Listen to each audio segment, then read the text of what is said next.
Maritime tany Vohimary entitra ny toromarika eo mena mikambana ho fiatrena amin'ny fifidianana 13 sy 4 arivo.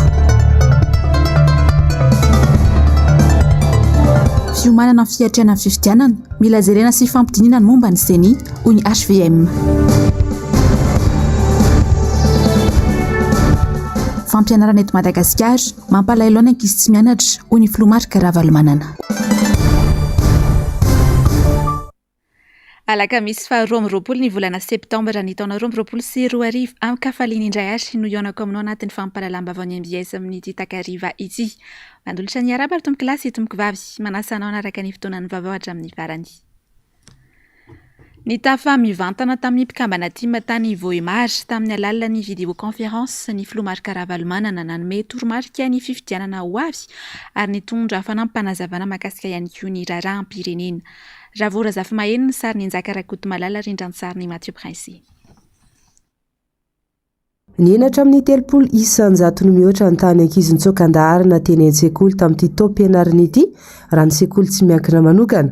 Vokatry ny fahasahiranany ray aman-dreny fa eo ihany koa ny takaitra ny Covid-19 ary ny tsy fanaovan'ny fanjakana laharam-pahamehana ity sehatra ity. Vahaolana no efa naroso ny filoha Ravalomanana raha ny fampianarana no resahana ary nanamafy ny tena ny fambolanohana ary hanavitra ity sehatra ity hatrany.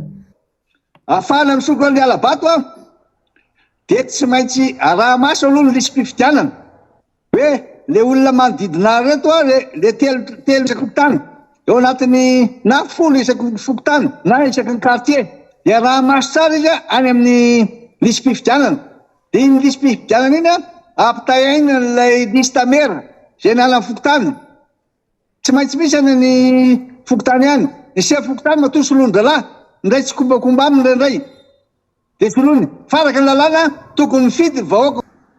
Fa ao anatin'izany rehetrarehetra zany izay ny ilana le conférence nationale.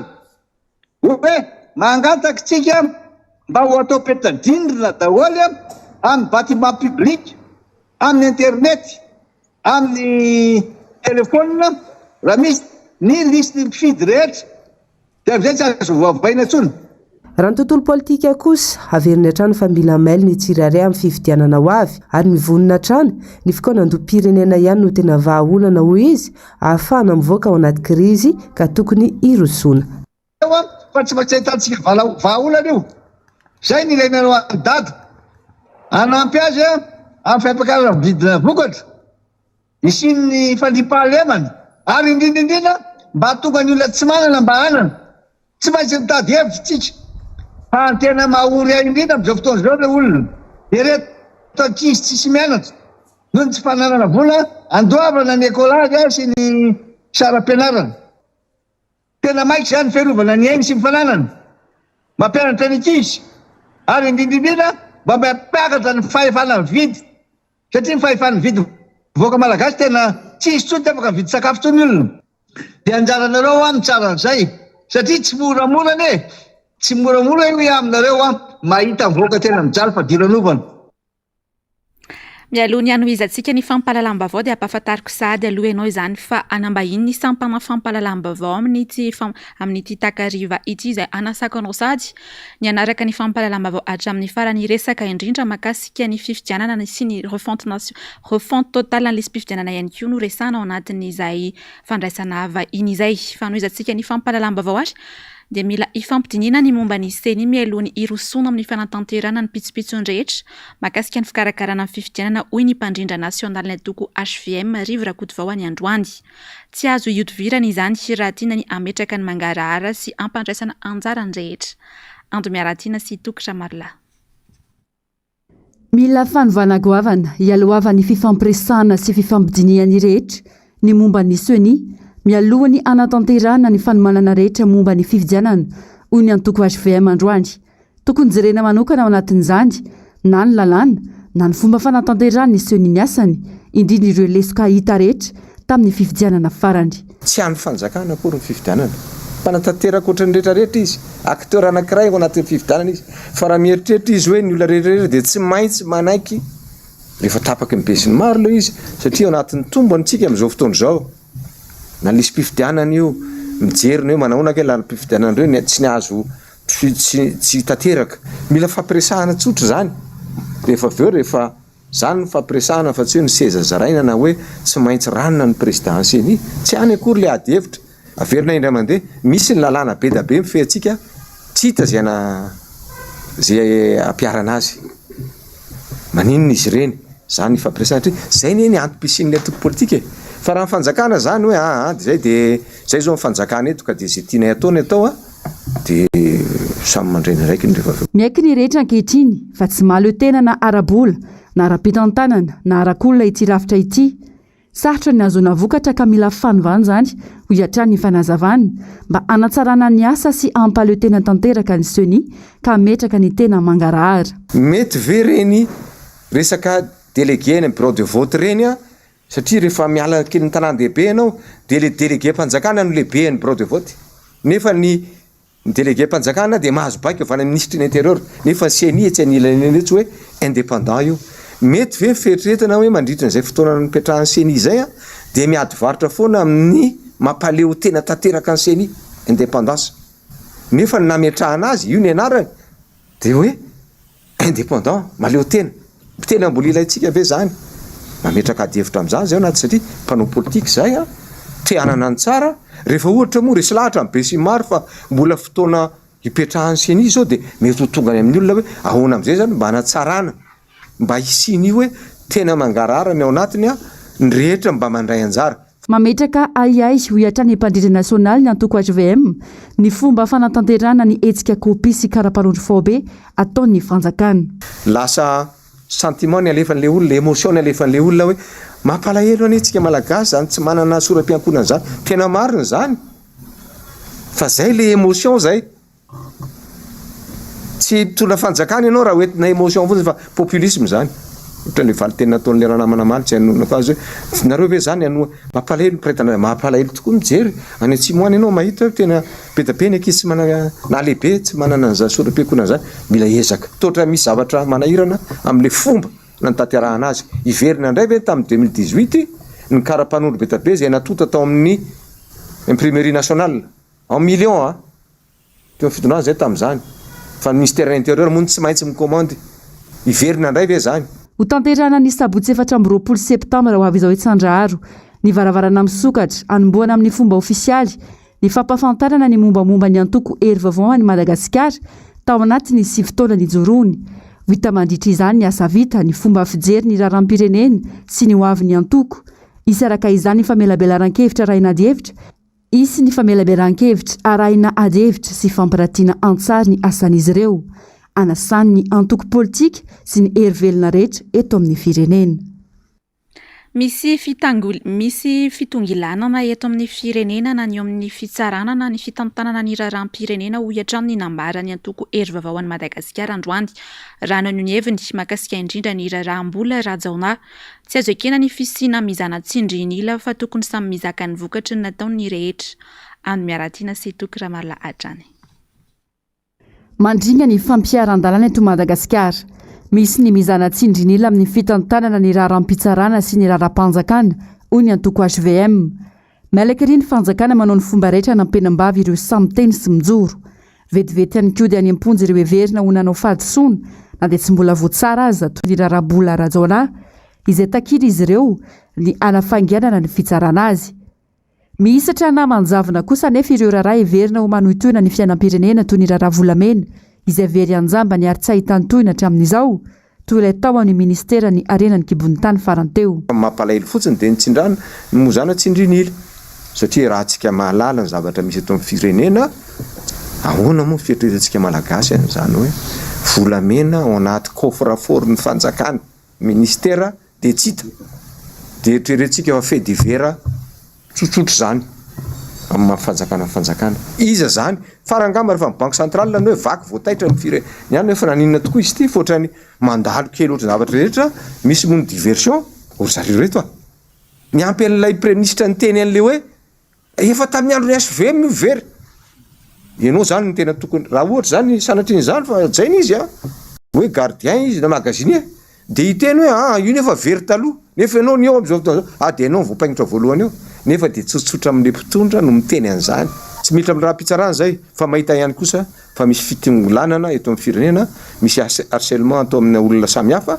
misy nefa ny sasany na dia indray maraina ary vino moa nitapitra ny resaka vola covid le CCI na mola izy tsisy fitsarana tsy mitanila no anisan'ny fototry ny fitondrana ny misy anefa dia be loatra ny fitsabahan'ny fanjakana amin'ny raharaham-pitsarana. Ny toitany voimara ny fitsidiam-pasitra nataon'ny delegasion'ny Antokotiky Madagasikara notarian'ny sekretera jeneraly amin'ny fanentanana ny mpikambana TIM andray anjara amin'ny fifidianana fa ihany koa ny anomanana dian'izao sahady izay fifidianana izay. Ravirazafy Mahiny, Zakarakoto Malala sy Mathieu Prince. Efa mandeha ny feo fa tsy maintsy hanao izay fomba rehetra azon'ny fitondrany indray ny fanjakana ankehitriny. Mandeha ny kajikajy any ambadika any amin'izy mety ho fangalaram-bato samihafa.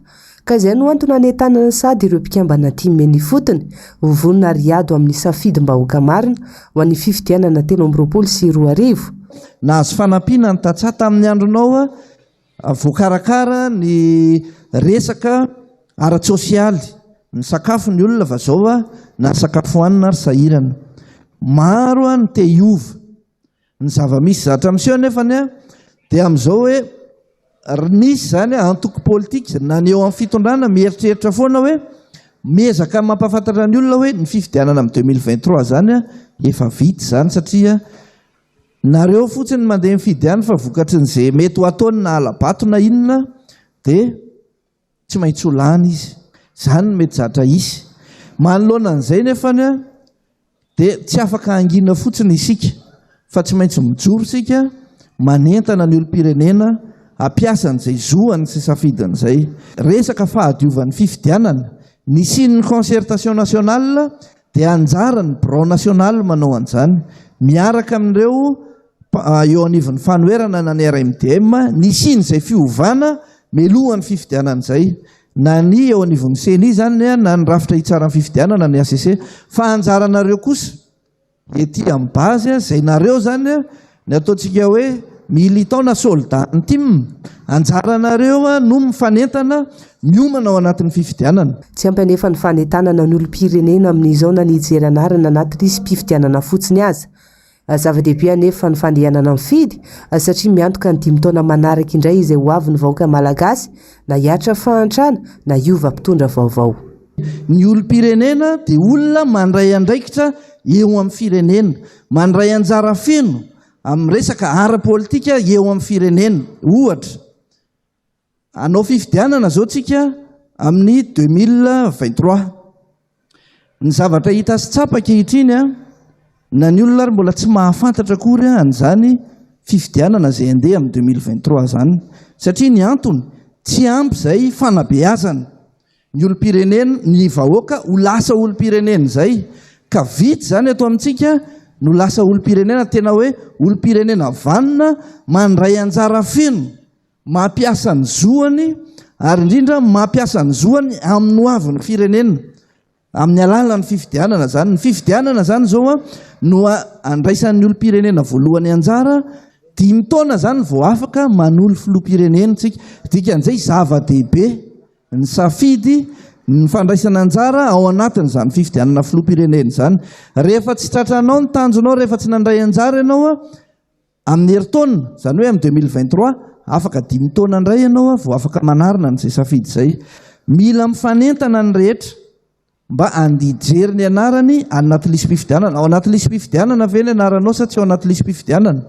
Rehefa tonga ny fifidianana mila mandeha mifidy ny rehetra. Te hiala ve ianao na te hiova amin'izao zavatra misy zao dia tsisy afahanao miova amin'izao zavatra misy zao afa-tsy amin'ny alalan'ny fifidianana.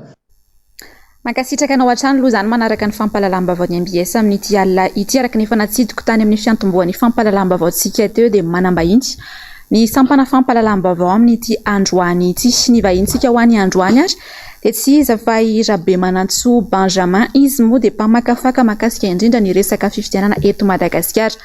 Miaraba anao ary Andriamatoa Benjamin tonga soa eto amin'ny fampahalalam-baovao ny MBS.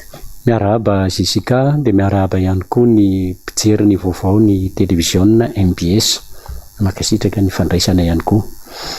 Araka nefa noresahako teo ary dia mahakasika ny fifidianana no iompana bebe kokoa loha hevitrintsika ho amin'ity androany ity satria ho tanterahina amin'ny taona 2024 tokoa ny fifidianana filoham-pirenena betsaka angambany zavatra tsara ho fantatra mahakasika izay fifidianana izay. Ny loha hevitra ho resantsika voalohany amin'izay ary dia mahakasika indrindra ny refonte ny lisy mpifidianana na ihany koa hoe ny fanavaozana manontolo mahakasika indrindra izay lisy mpifidianana izay. Benjamin anisany niresantsika mahakasika indrindra ny mahakasika ity refonte ny fifidianana ity. Tsara aloha manamarika fa tamin'ny taona 2024 no nisy ny refonte totale ho an'i Madagasikara mahakasika izay lisy mpifidianana izay. Inona no tsara fantatra mahakasika an'izany hoe refonte totale na lisy mpifidianana izay? Ya, misy tokoa ny didim-panjakana 2024 atsipika 7.900. Io didim-panjakana io zany mamaritra fa tsy maintsy rosona ny refonte amin'ny voalohan'ny oktobra ho avy izao. Inona moa no hoe mahatonga tsy maintsy hoe makany amin'le fanaovana an'le refonte dia araka ny voateninao teo tany amin'ny 2013 nisy refonte farany. Ny lalàna mihitsy zany no mametraka hoe 10 taona dia tokony misy ny refonte. Le hoe fanavaozana manontolo zany an'ilay registre électoral national izay atotakevitra mipetraka eny anivon'ny CENI ary manafoana ihany koa ny lisy mpifidianana rehetra tany aloha ankoatran'ilay ralina izay natao farany teo mandrapavitan'io. Ao anatin'ny 3 volana anaovana azy io manomboka ny 1 oktobra ka hatrany amin'ny farany desambra any zany no atao. Inona ny mahasamy hafa ny refonte sy ilay révision annuelle? Ny révision annuelle dia fanotsiana isa-taona fa ity indray tena fanavaozana manontolo ny lisy mpifidianana zany sy ny registre électoral national zany no atao. Voakasika an'izay ny liste électoral rehetra manerana ny fokontany manerana ny Madagasikara. Izay indrindra tiako aviana misy voambolana maromaro mahakasika ny fanovana manontolo ny lisy mpifidianana. Misy ny hoe refonte totale, refonte partiale ary misy ny révision électorale teo. Inona ary zany no atao mahakasika ity refonte totale ity na ny fanovana manontolo? Ny atao zany mandritry ny refonte totale na le fanovana manontolo aloha dia misy ilay agent recenseur izay recrutena au niveau ny fokontany izy io ataony ratsamangaiky an'ny CENI dia ireo olona ireo natanteraka azy. Roa eo zareo arakaraka ny alehiben'ny fokotany efatra farafahabeny. Zatra ataony zareo dia micollecte ny données individuelles izany hoe maka ny mombamomba n'ilay olona anankiray feno taona manan-kara-panondro, ao ny anarana, ao ny numéro kara-panondro, ao ny mahalana mahavavy, ny ray sy reny, ny adresy indrindrandrindra ny asa izay ataony na ny profession. Ireo zany tsy maintsy hita.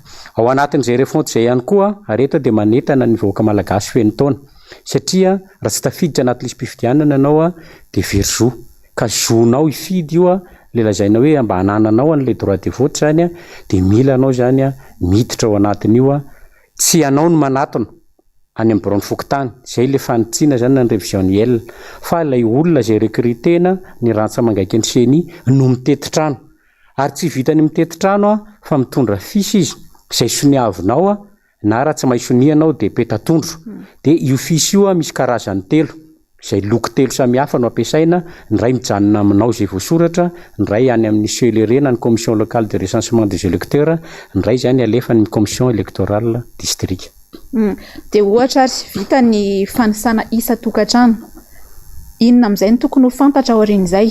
Apetaka isaky ny fokontany hoe zany lisitra avy eo hoe reto indray ny lisitry ny mpifidy ho an'ny fokontany izao ohatra? Ya, io didim-panjakana 2024 tsipika 7.900 io mihitsy no milaza fa tokony ho afisena eny amin'ny fokontany. Rehefa tonga zany ilay fotoana ametahana ny afisy eny amin'ny fokontany dia tokony tonga ny tsirairay mijery hoe ao ve sa tsy ao. Raha tsy ao izy dia manana 20 andro anaovana fitarainana amin'ilay komity manokana eny anivon'ny fokontany hoe nahoana izay tsy voasoratra ao. Ny porofo hoe tsy voasoratra tsy hita ao anaty lista. Faharoa, ny porofo hoe tany aminao izy tany tokantrano nefa anao tsy hita ao dia ilay ataontsika hoe fisy na ilay rosia izay miloko moa zany mipetraka any aminao. Matoa zany ianao nahazo an'iny dia tokony soratra ao anatin'ny lisy mpifidianana izay narafitra ny ratsamangaiky an'ny CENI. Andriamatoa Benja, inona no tena mahasamihafa an'ilay hoe refonte totale sy ny révision zany dia inona no tena mahazava-dehibe ny fanaovana an'ity hoe refonte totale ity? Ny mahasamihafa azy avy nazavaiko teo hoe ny refonte ny mpikarakara mihitsy no mitety trano hoe iza ny feno 12 taona manana kara-panondro ve. Ny fanotsiana ianao ny tonga any hoe zahay mbola tsy tafiditra na feno taona ty zanako ty. Ny mahazava-dehibe an'ilay refonte aloha voalohany dia le hoe inona no ampadio an'ilay lisy mpifidianana. Io manko miteraka risabe eto amin'ny tany sy ny firenena hoe doublon etc. Dia eto zany atsona mihitsy ny hery velona rehetra na ny mpanao politika io na ny vondrona io na toko io na fikambanana hanara-maso zany le fanaraha-maso hoe ahoana ny fomba fiasa tena mitety trano marina ve ireo agent recenseur reo sa vitany hoe any ambony latabatra fotsiny dia soroatana izay tianao atao raha vao tsy manaraka n'izay procédure zay zany amin'ny fitetezana trano dia azo tenenina hoe tsy ara-dalàna ny fanaovana ny fandrafetana n'izay misy mpifidianana zay ny tena tombo moa dia le hoe le registre ny fidy satria raha ataontsika hoe eo amin'ny fito hetsy 7 tapitrisa ny malagasy dia ny atsasan'izay zany eo amin'ny 10 hetsy firy zany 13,500,000 eo ireo zany tokony mba tafiditra aloha tafiditra ao anatin'ny listra aloha ao anatin'le registre fa hitantsika miandalana eo moa hoe raha tena miasa le agent recenseur dia mino hoe ho betabe ny olona ary madio ny lesy mpifidianana izay ihany no isina fitoniana politika eto amin'ny firenena. Eny ary somary teritery kely ihany ny fotoanasika Andriamatoa Benja mahakasika indrindra izay resaka mahakasika an'ireo fond total izay eo amin'ny hafirina eo natanterahana ny fanisana isaky ny fokontany manerana Madagasikara. 3 volana moa zany voalazan'io didim-panjakana io zany hoe manomboka amin'ny oktobra ka hatrany amin'ny farany desambra ny azo ambara angamba dia hoe manentana ny olona aloha anjara ny tsirairay zany sy ny vondrona na fikambanana na toko politika manentana ny olona aloha hoe tokony mamaly an'izay etaeta angatahany agent recenseur zay mombamomba anao omeo tsy misy zavatra atahorany zany fa ahatonga anao hanana zo ho tafiditra ao anaty lesy mpifidianana dia tanterahana zay tidzay tsika zany tsy vitany hoe menimenina fotsiny anay tsy tafiditra anay ohatr'izao manome tsiny fa fandraisana andraikitra aloha voalohany indrindra dia fanaraha-maso koa hoe tena manao ny asany ve ireo olona izay ny recrutenareo mitety marina ny tokantrano satria mino afa reny misy tambiny kely ho an'zareo izay mpanao an'izay asa zay ka tsy ny anenjika ny isa fotsiny fa hoe tena ara-dalàna madio haza ilay renseignementn'le olona manontolo zany tsirairay izay tetezina isantrano ka feno taona sy manakara-panondro. Eny ary ataoko fa ampina alianantsika rehetra ny mahakasika indrindra izay fanazavana ny entiny mpamakafaka mahakasika ny fifidianana Andriamatoa Benjamin zay tamin'ity androany ity mahakasika indrindra ny fond total ny lisy mpifidianana na ny fanovana manontolo ny lisy mpifidianana izay ihany koa ary no mamarana ny fandraisantsika ny Rabe Manantsoa Benjamin tamin'ity androany ity ankasitrahako feno ianao nanaiky ny vahiny tato anatin'ny fampalalam-bavao ny MBS. Makasitraka teo.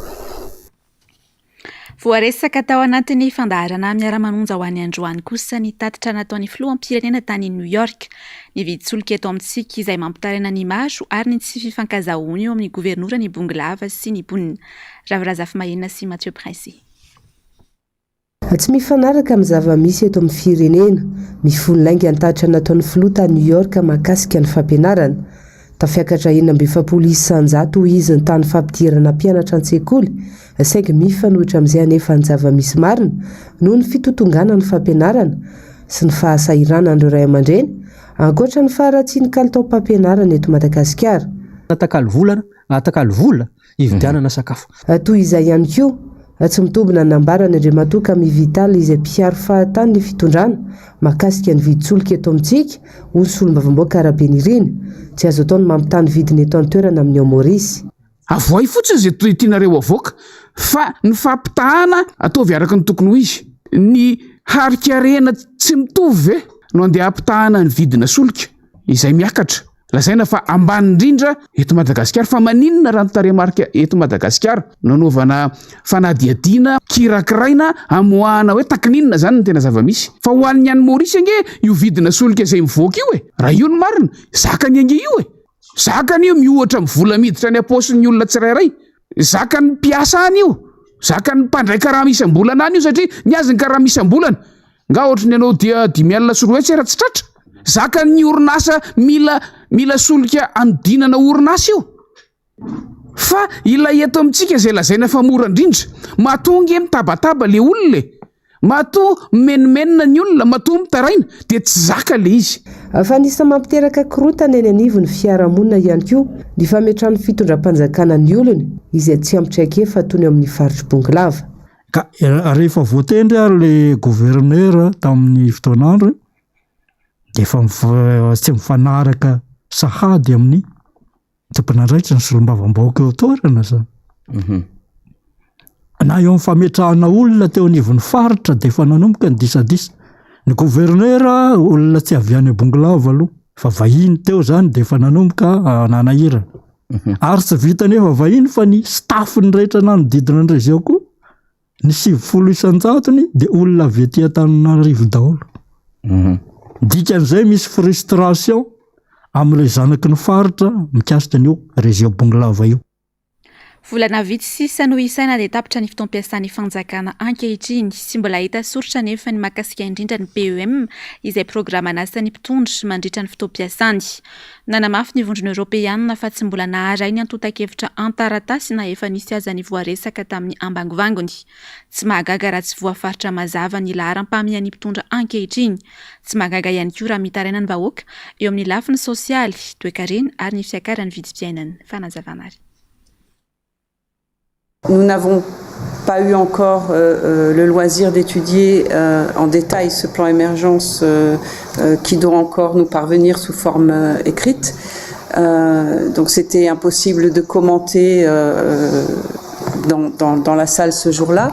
Je serais bien incapable de vous dire si nous allons pouvoir cocher toutes les cases des priorités qui sont dessinées dans le plan émergence. C'est matériellement impossible parce que ça supposerait d'avoir non pas 325 millions pour les 4 ans qui viennent, mais peut-être 325 milliards. Ny toetra amin'ny androany ny fitokonana nataon'ny syndika ny mpiasa eo anivon'ny ministera ny fampianarana ambony etsy fiadanana tsy mbola nivaly ny fitakiana izy ireo no antony izany ny antrana teny any toerana vao marana ihany koa ny mpitandro ny filaminana. Sary Sirindran-tsary ny Manora Andre Malala.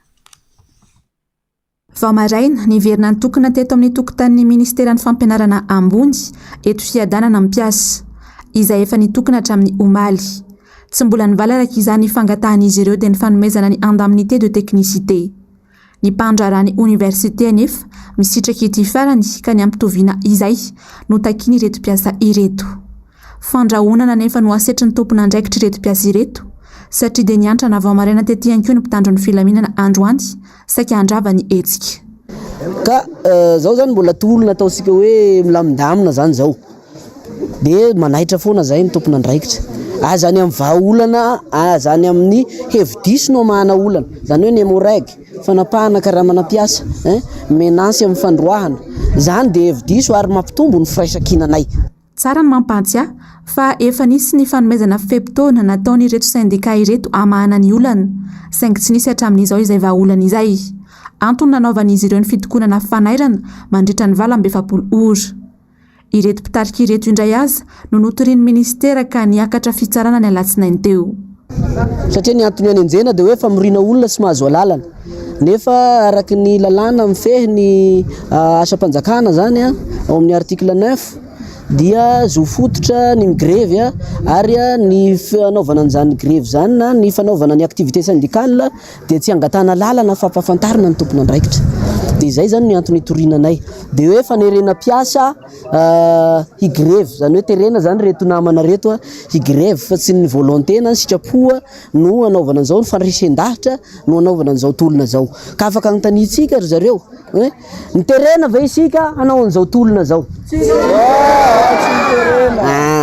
Dia ny makasika le hoe fahazoan-dalana nanome taratasy zahay fampahafantarana fa ry zareo tao tsy nanome accusé satria efa miomana amin'izay paikady zay.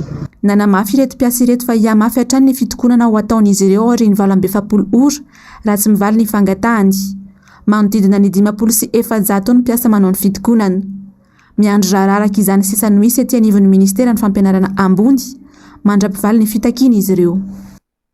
Tsy mbola andravina ihany koa hatramin'izao ny olana ny syndika ny artista sy ny filakevim-pitantana ny OMDA ny ministry ny kolotsainy mangataka ny aleotena tsy miankina amin'ny ministera intsony ny syndika ary ny ampidirana ny tolo-dalàna natolotra izy ireo eny anivon'ny anteny mera rotonta nandritra ny valandresaka izay natao teny faravohitra ho an'ny androany. Sary Sirindran-tsary ny Manora Andre Malala hatrany.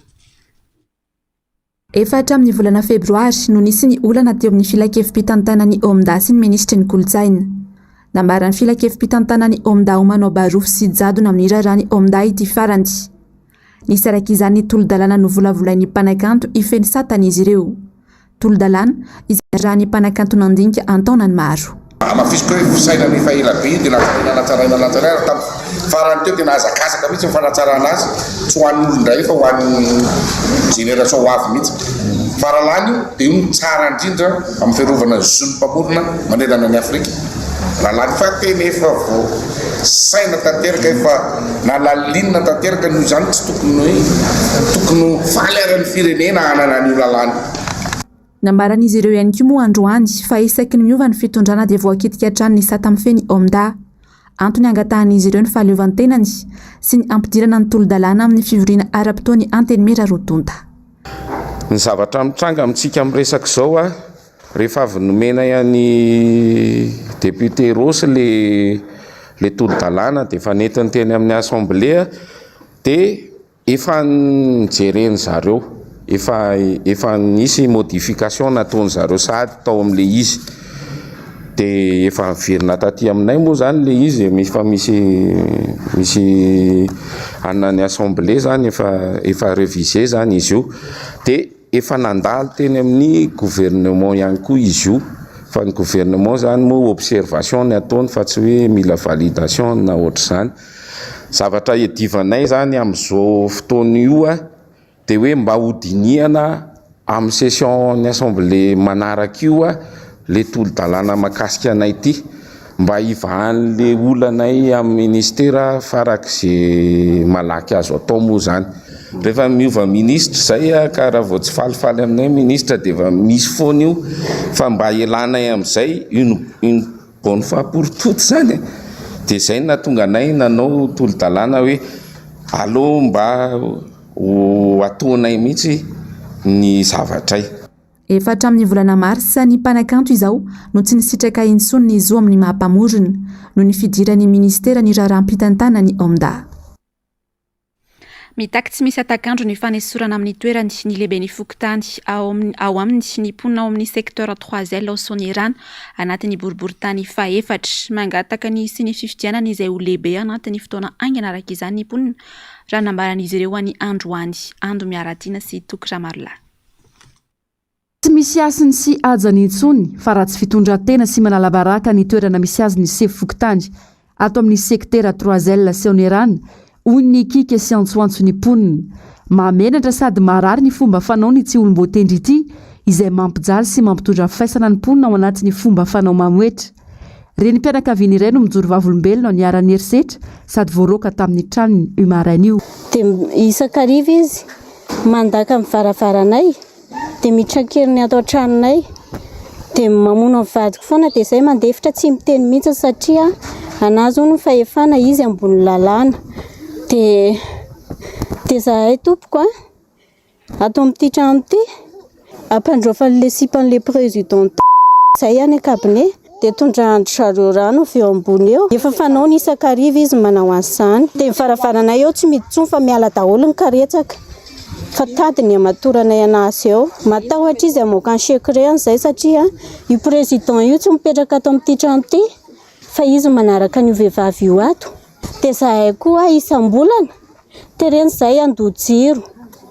Tereny zahay andojiro isam-bolana na taraky kely ara dia menomenona be le sipan'le président dia avy eo nitapahan'ny jironay ka le izy tsy alohan'ny zareo. Dia rehefa nitapahan'ny jiro aman-jiro dia alefan'ny zareo foana. Mbola alefany eo ny jiro zao nefa efa nitapahan'ny jiro ama. Zay zao androany androasiny zay hiala zao dia zao.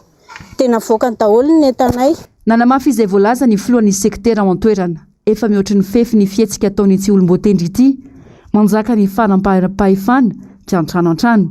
Tsy laza ny intsony fa to lasa fiarin'ny jolam-boto ny fokontany ao an-toerana manoloana ny zava-misy. Mitaky tsy misy atakandro ny fanesorana ety sefy fokontany ety ny mponina. Raha ohatra misy olona manao taratasy any aminy ka masaky miteny aminy tsy ataony re taratasy fa tonga izy dia miteny hoe eto any amin'ny sektera 3 nefa ny tsy manana fahefana anao certificat de résidence ho an'le olona roany any. Matetika izy tsy manao ny taratasin'olona raha vao avy eto amin'ity sektera 3 ity nefa nitsorona eto ny fokon'olona zany dia efa tsy mila ny président itsony mbola hitatana ny fokontany io. Araka ny vavany moa dia miteny izy na izany izy tsisy olona afaka analana azy eo nefa ny fokontany tsy mahoatra ny fokontany rehetra fa fokontany barany anay. Fisotroana toka isan'andro isakariva ao amin'ny fokontany. Fokontany koa natokana ho an'ny fianakaviana anankiray izay misy olona miaraka aminy dia any daholo ireo fianakaviana ireo miambina birao. Nandalo teny amin'ilay toerana nanaovany mponina hetsika ny Sefokotany, saingy nanao taridositra vantany vao nahita mpanao gazety ka tsy nahazoana fanazavana manoloana ity tranga mampitaraina ny mponina ity. No izahina ny lalovana tao amin'ny birao pokotany tamin'ny ora fiasany, saingy tsy tratra tao an-toerana ny tenany fa hitany vezivezy teny an-tsena. Tsy mila tendrena ny Sefokotany fa manamantsoava amin'ny tompon'andraikitra voakasika dia ny lehiben'ny distrika sy ny prefektora ny mponina aman-toerana andrainy andraiky ny manoloana ity tranga ity, fividianana izay olona isolo azy no takiny ny mponina. Any Ambatondrazaka kosa indray dia mampiteraka korontana eo anivon'ny tanàna amin'izao fotoana izao ny tsy fisian'ny drafitra fandaminana ny ao an-tampon-tanàna Ambatondrazaka renivohitra. Mitatitra amintsika ny andindiny izay ary Niry Andrianarivony, MBS Ambatondrazaka. Tsy manana drafitra fandaminana tanàna ny commune Ambonivohitra Ambatondrazaka. Vokatra izany maro ireo tsy fanaran-dalàna miseho eny anivon'ny fiarahamonina. Anisan'izany ny fanampenana lakan-drano sy ny fanorenana trano eny amin'ny toerana tsy tokony hanatanterahana izany. Ankoatrany ao Madiso Fafana ambany sy Antanifotsy dia anisan'ny hitondra faisana amin'ny fitiavan-tena n'olona iray ka nanampina lakan-drano ny mponina ao Ambalatarehitra. Manao antso mahakasika izay indrindra ny solon-tena ny fokon'olona ao an-toerana.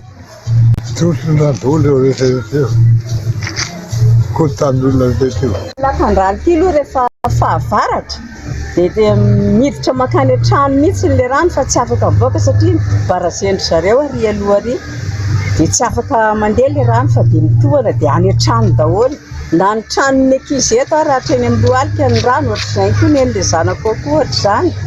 Dia asa hoe inona ny hevitra tokony atao amin'io fa raha vao misikotra ny mako izay dia ohatrany misy anona be problème be ataon'ilay olona amin'ilay zanako. Izany hoe ny karazany hoe ny antso avy ataoko aloha izany dia mba hijerevana akaiky an'ity aloha dia afaka hoe ampifanantonina izany izy roa toa tamin'ilay anona sy izay mamora an'ilay olona eto amin'ity fanandanana rano ity. Zay angambany. Hatreto aloha dia mbola tsy hita izay tena fandraisana andraikitra ataon'ny mpitantana ny tanàna Ambatondrazaka manoloana ireo karazana tsy fanaran-dalàna maro samihafa izay miteraka faratsy ny tanàna amin'izao fotoana izao.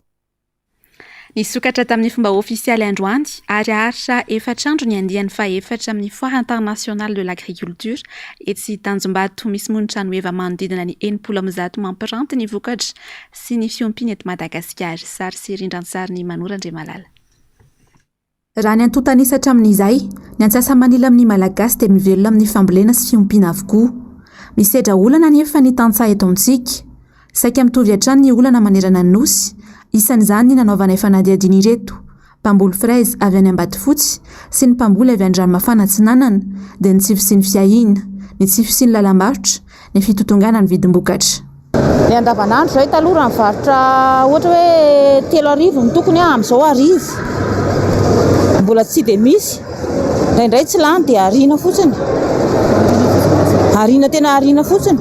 Satria indraindray izay misy olana ihany koa izany ilay ohatra hoe tsy manam-bola izay tsy mety ilay vokatra dia ity mbola mila ilay hividanana siramamy. Dia hitanareo na bocal ampiasainay ary izany mbola izao.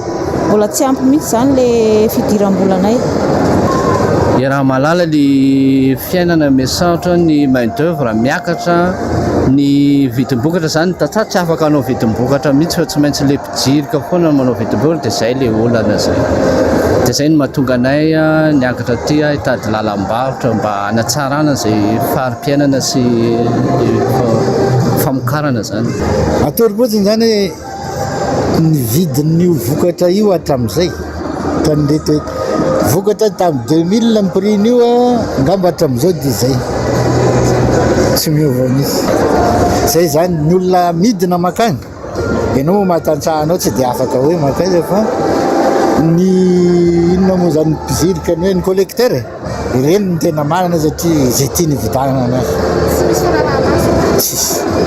Za inona moa fanaraha-masy fa izay tiany tononona eo. Ohatra izy izao hividy ny corosol io aminay any 200 anankiray io alainy 200. Mijerena lalam-barotra ialana amin'ny mpijirika izany no andrasan'ny mpandray anjara amin'ny foara mikasika ny fambolena toy izao. Fa indrindra ny ampivoarana ny fambolena sy ny fiompiana. tsika mbola tena ao anatin'ny insécurité alimentaire mihitsiny zany amin'izao fotoana izao nefa ny ananantsika eto Madagasikara daholo ny tany, ananantsika ny technician, ananantsika ny climat, ananantsika ny rehetrarehetra nefa mbola miaina tanteraka ao anatin'izany insécurité alimentaire zany dia hitana hoe manana anjara public zany izahay eo amin'ny ahoana re zany ny amezanay sehatra ho an'ireo ambaratonga ao anatin'izay roy piarina rehetrarehetra zay. Aritra efatrandro ny fampiratiana izany hoe tsy farana raha tsy amin'ny alahady izao. 70 ny mpandray anjara izay ahitana ny avy any amin'ny faritra.